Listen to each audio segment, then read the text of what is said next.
FIR दर्ज करवाने के लिए लिखित में शिकायत दी है और शिकायत के साथ हमने सबूत का वर्णन किया और क्या क्या अपराध इन्होंने किया। जो केएमपी के साथ लगती हुई जमीन है उसकी स्टैंप ड्यूटी रजिस्ट्री के टाइम तो ले रहे दुगनी और मुआवजे के टाइम दे रहे उसका आधा। और दूसरा, एक कमेटी बना करके फैसले को पलट दिया। कानून में कमेटी का नियम नहीं था और हरियाणा में पहले मुख्य सचिव की अध्यक्षता में कमेटी का नियम था और डिविजनल कमिश्नर के डीसी के वो भी नहीं था और वो 2014 में सरकार ने वापस ले लिया था और उसके बाद लिख दिया था कि कोई कमेटी नहीं होगी, डीसी फैसला करेगा। तो गलत तरीके से जो कानून बनाया उसमें विभिन्न धारा लगती है। एक तो जो गलत कागज इन्होंने तैयार किए तो धारा है 192 आईपीसी और 193 होती सजा 7 साल की बनती है। वो है कि जो कोर्ट में कागज जाएगा, क्योंकि ये कोर्ट की प्रोसीडिंग थी आर्बिट्रेटर की और कॉम्पिटेंट अथॉरिटी लैंड एक्विजिशन, उसमें जो कागजों में घपला किया उसमें 7 साल की सजा बनती है। उसके बाद 420 हुई। 420 हुई कि आप ले तो रहे हो स्टैंप ड्यूटी दुगनी और दे रहे हो मुआवजा आधा और तुमने रिकॉर्ड भी चेक नहीं किया कमेटी ने। और जो जमीन अधिग्रहण करवाने वाली संस्था थी वो कमेटी में शामिल नहीं थी, उसके बयान के आधार पे आपने सब कुछ बदल दिया।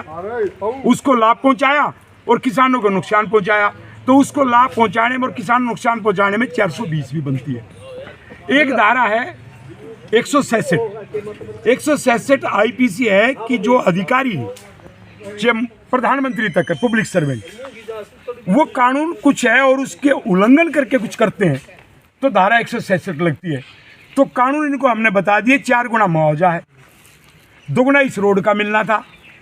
एक पुनर्वास होता है रिहेबिलिटेशन, वो तो इन्होंने पास ही नहीं किया जबकि मैंडेटरी था, उसमें नौकरी का भी प्रावधान है।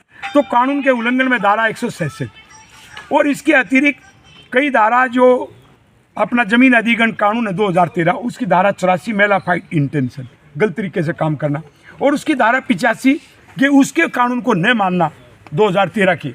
और धारा 87 ये कहती है कि हेड ऑफ द डिपार्टमेंट यानी मुख्य सचिव उसके संज्ञान में भी है और फिर भी गलती होती है तो वो भी साथ में दोषी है। तो इसलिए मुख्य सचिव हरियाणा सरकार, डीसी झज्जर सोनीपत और एसडीएम खरखोदा और अपना बहादुरगढ़, उनके खिलाफ हमने लिखित में एफआईआर दर्ज करने की मांग की। एक कानून में है कि 197 सीआरपीसी में एक अनुमति मांगनी पड़ती है, वो भी आज हमने अप्लाई कर दी और डीसी के खिलाफ ही मांगी है मुख्यमंत्री से और उन्हीं के थ्रू हमने बेची। दलाल साहब का 15 दिन से ज़्यादा हो गए आपको बैठे हुए, 19वां दिन हो गया आज, तो कितना मुआवजा आप उसमें? देखिए, सरकार ने जो मुआवजा है जो आपको बताया कि कोड़ियों के भाव, अब मैं उदाहरण के रूप में बात कर रहा हूँ, सब गांव के रेट ज़्यादा, लेकिन मांडोठी में मैं आपको सबूत के आधार पर दे सकता हूँ 5.5 करोड़ रुपए प्रति एकड़ बिक चुकी है और ये देते 4 गुना और रोड का देते 2 गुना। तो इसका मतलब 11 करोड़ तो होना चाहिए रोड का और उसके बाद में 4 गुना, तो आप देख लो 45-48 करोड़ होगा इनके फार्मूले से। लेकिन हम तो ये कह रहे हैं भाई तुम 10 करोड़ ही दे दो, हम तो 10 करोड़ ही मांग रहे हैं, बनता तो हमारा ज़्यादा है।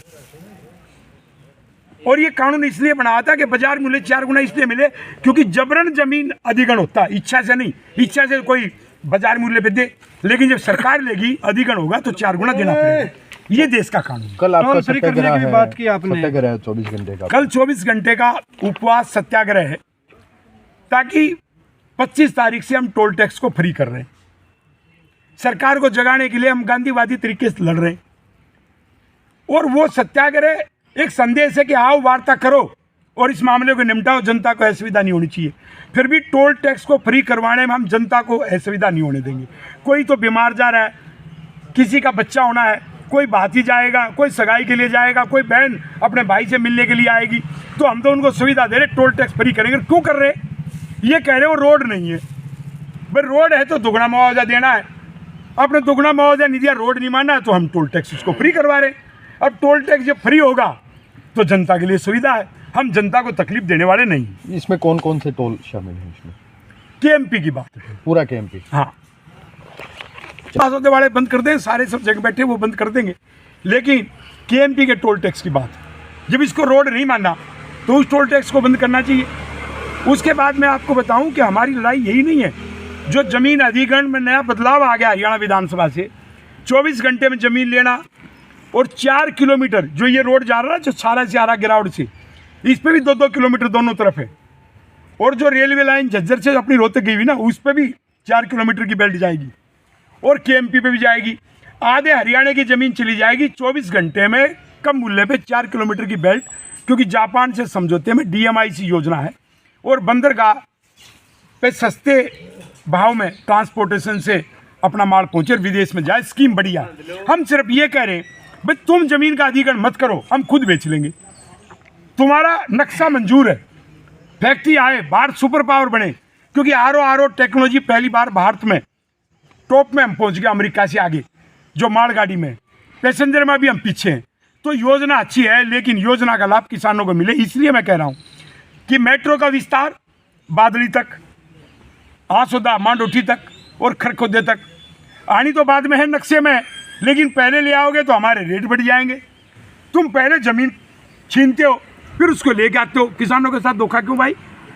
इसलिए हम इस आंदोलन में हमारी कई मांगे हैं। और SYL का पानी हरियाणा से 108 हिंदी भाषी गांव, ये भी हमारी मुख्य मांग है। और भारत रत्न अवार्ड चौधरी चरण सिंह को मिले, सर छोटूराम को मिले, चौधरी देवीलाल को मिले, और जाट मेहर सिंह को मिले। मैं जाट मेहर सिंह का एक आपको उदाहरण दूं।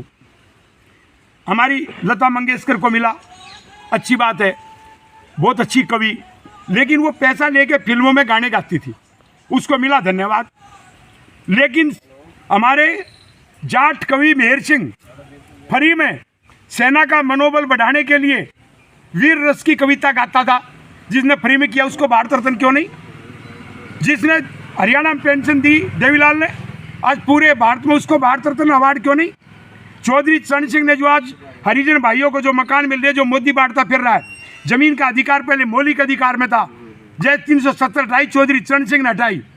इतना बड़ा उसने गरीबों के लिए काम कर दिया, उसको भारत रत्न अवार्ड क्यों नहीं?